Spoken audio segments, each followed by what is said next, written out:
Today's conversation is about history writing.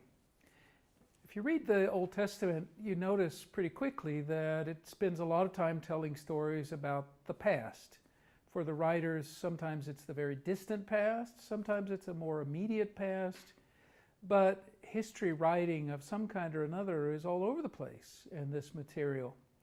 Now, besides the stories in the Pentateuch and the prophets, the Old Testament contains two major collections of history writing. One of those is closely related to the book of Deuteronomy, so we call it the Deuteronomistic history. That name was coined in the 1940s by a German scholar called Martin Noth. The Deuteronomistic history is Joshua, Judges, 1st and 2nd Samuel, and 1st and 2nd Kings. We also have a second collection of history writing called the Chronicler, which is 1st and 2nd Chronicles. See, I didn't say this was rocket science, right? Figuring out these labels. And closely related to the Chronicler, though probably by different authors, are the books of Ezra and Nehemiah. All of these texts tell the story of Israel's life. For the Deuteronomistic history, that life is connected to the time of the Exodus, and it continues until the time of the destruction of the southern kingdom of Judah by the Babylonians in 586 BC. Though the book also has a slight appendix at the end which mentions an event in the year 562 BC. The Chronicler covers essentially the same ground, only more so. The Chronicler begins with a genealogy that begins with Adam, goes back to the beginning of the human race, and condenses millennia of history into a list of names. An interesting technique that both allows the chronicler to save space and make sure that it doesn't have too many readers, I think, maybe. That was a joke, by the way, just so you know. I try to note when I tell a joke, just so people know. Let me talk about each of those collections just a little bit. The Deuteronomistic history first, and we'll talk about the Chronicler in another one of these videos. Deuteronomistic history is called, as I say, Deuteronomistic because it clearly has some close association with the book of Deuteronomy. It quotes Deuteronomy on a number of occasions. It uses language that is borrowed from Deuteronomy, various expressions, not consistently, not everywhere, because this work is not all composed at one time by one author. Rather, it incorporates many sources from various directions. And therefore, the Deuteronomistic language only shows up at certain key strategic moments. Now, not only does the Deuteronomistic history draw on Deuteronomy in its language, it also draws on it in some of its key ideas. If you read the book of Deuteronomy, it emphasizes a number of things, most importantly, the idea of covenant, that Israel has a covenant with God, and that relationship entails mutual obligations and commitments. Also the idea that Israel should worship only one God, that polytheism in its various forms is simply unacceptable. Also that the covenant and the worship of one God is expressed in law, and that the law can be learned, can be taught from one generation to the next, can be celebrated and enjoyed. Also that the people of Israel should worship God in one central location, which for the Deuteronomistic history means Jerusalem. Now, worship, I say worship, but really sacrificial worship only is to take place in one location, not everywhere else. Other kinds of worship, prayer, song, commemoration of the ancient stories, ancient saving deeds of God, all those can happen everywhere. And in fact, Deuteronomy insists that these should happen within the family, when the family rises and when it goes to bed. So it's not worship in general that gets centralized in these texts, it's a particular aspect of it.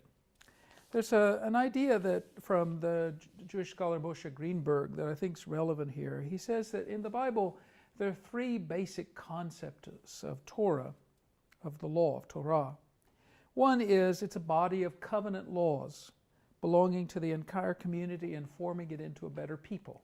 That is the view of Deuteronomy and the Deuteronomistic history. Secondly, that Torah is equivalent to universal wisdom, that it has something to do with the very fabric of the universe. And that view shows up in a number of psalms that relate to Torah, like, let's say, Psalm 19 or Psalm 119, and occasionally in these historical books as well. And thirdly, it's a timeless or perfect description of the realities of everything, and as such, capable of being studied even by God.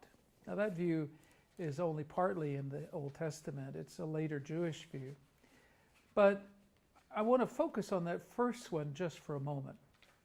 That the Deuteronomistic history does not believe it's just telling stories for the sake of entertainment or because they're interesting, though they are entertaining and they are interesting, and that's fine.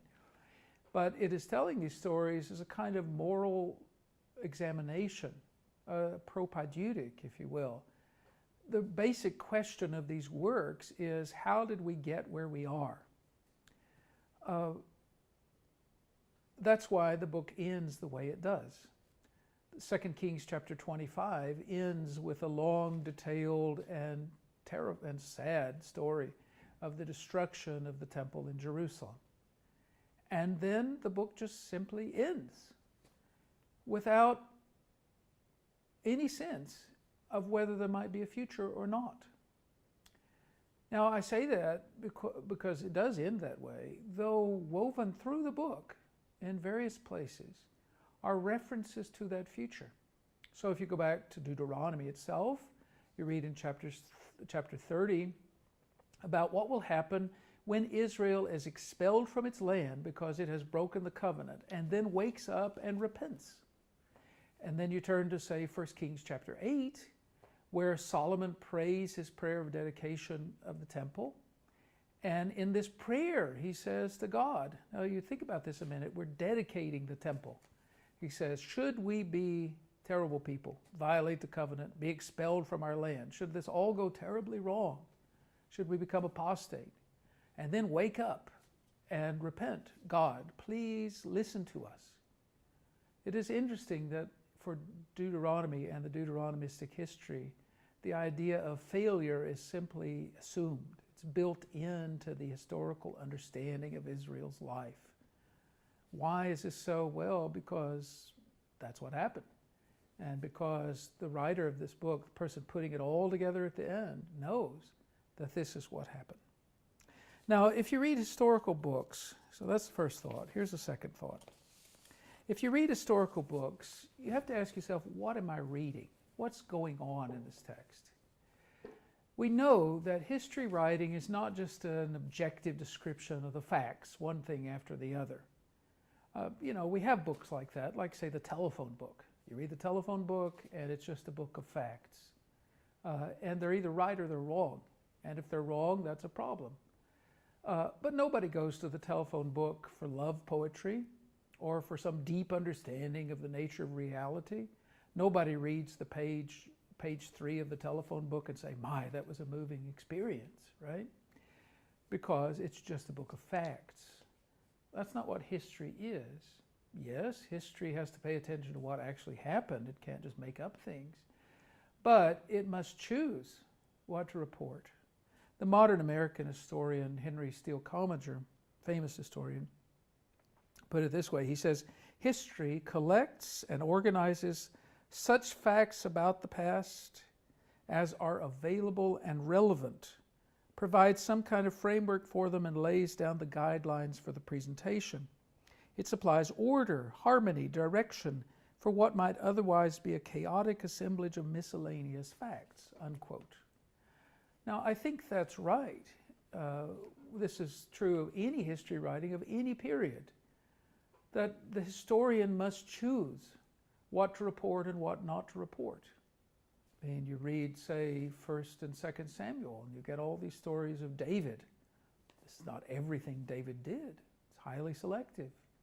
Or you read 1st and 2nd Kings, and you notice that at the end of each report of a king, there's a line something like this. It says, now all the rest of the deeds of this king so-and-so are recorded in such and such a book. In other words, if you want to know more, go look it up. There's an acknowledgement in the book itself that it has been selective. And so the question we have to ask is, what are the principles of selection? What's there that tells us the story? And we'll get to that in a minute. So such facts as are available and relevant. The editor of the Deuteronomistic History didn't have access to every single thing that had happened. Even if, as I think likely, but other people disagree, this author or some layer of this work of composition had access to royal archives or some other kinds of records predating it. Even if that's true, even those records, no matter how exhaustive, don't cover everything. And at some point, some of those at least were destroyed. And so this historian, like all historians, has to deal with the problem of selectivity, the problem of the absence of evidence. But also, this person has to provide a framework. So you notice what the framework is.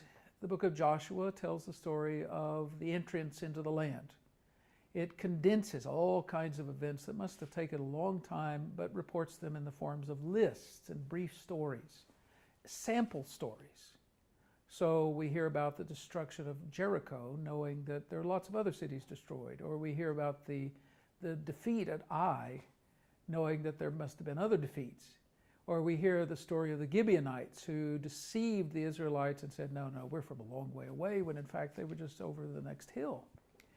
Knowing that there may have been other stories like that too, that other Canaanites became part of the Israelite community. So there are all these stories about selection and organization.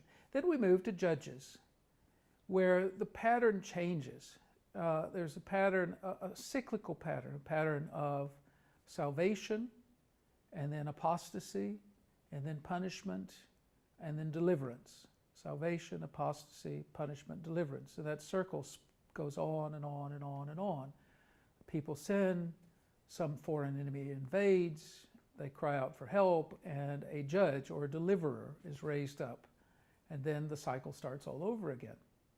Then we get finally to, and that cycle, by the way, moves into the book of 1 Samuel, where it sort of runs out of gas finally. And is replaced by the monarchy. First Saul, then David and Solomon. And then from 1 Kings 12 all the way to 2 Kings 25, the story of the two monarchies. It's very interesting, actually. The Deuteronomistic history does something unusual in the Near East. There were other historians, other collectors of stories about kings in the ancient Near East. Most of those collections are much shorter than the biblical texts. And most of them don't try to coordinate two monarchies. In that sense, the Deuteronomistic history is an innovation. It coordinates two monarchies, Israel in the north and Judah in the south. I suspect a lot of us find that a little bit confusing, right? That Israel describes both the northern kingdom and both kingdoms, Israel and Judah, right? And so if you find that confusing, you're in good company. It's interesting, though, that when you read 1st and 2nd Kings, when it talks about the northern kingdom, it always reports the negative. In every case, a king is described as a sinful, idolatrous person, partly because he supports the worship of the calves in Dan and Bethel, and oftentimes for other reasons. That even the most positive kings, Jehu, let's say, who takes the throne at divine behest, called to do that by a prophet. Even Jehu comes in for criticism. By definition, according to the Deuteronomistic history, the northern kingdom is defective. The southern kingdom, the kingdom led by the family of David, is a little better at times, though often it's defective too. That's, I think, the last point I want to make in this video. The Deuteronomistic history tells the stories of rulers and those around them, men and women, with a very realistic, and some people might even say jaundiced eye. There are very few heroes here. even the great figures, the figures that at the end of the day the history might think of as commendable, come across as deeply flawed. David's the prime example of this, as a ruler who is subject to great passions. When he's good, he's very good, and when he's bad, he's horrid. Or Solomon, for which the history gives a very balanced view. There are positive statements, but they're balanced out by negative statements. He builds the temple, but he's also an idolater. He's very rich, but he doesn't use that well sometimes. He's oppressive. He's at peace with his neighbors, not so much with his subjects. And there's this careful balancing act going on. Why is that so? I think because the Deuteronomistic history is very suspicious of kingship. Now, let me add a footnote here. The Deuteronomistic history tries to explore the connections among three big ideas. The first idea is the idea of the Exodus, God's deliverance of the people from slavery. The second idea is the idea of the temple as a place in which God can be worshipped. The third idea is the idea of kingship. Now, sometimes these three ideas get closely connected, as in the prayer that Solomon utters in 1 Kings chapter 8. But even there's this sneaking suspicion that that mix of three ideas is going to be very unstable. It turns out that it is. It turns out that in trying to juggle the three balls, Israel, in fact, drops all of them. And that is the message of the Deuteronomistic history. The question will be how to put it all back together. And that'll be the discussion for next time and the Chronicler. Thanks.